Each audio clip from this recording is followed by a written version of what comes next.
igihugu mwe mu Imana niwe yabivuze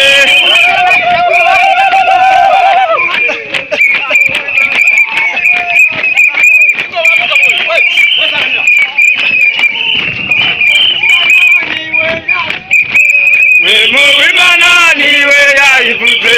mwe mu Imana niwe yabivuze bete Nkurunziza azotwara igihugu mwe mu Imana niwe yabivuze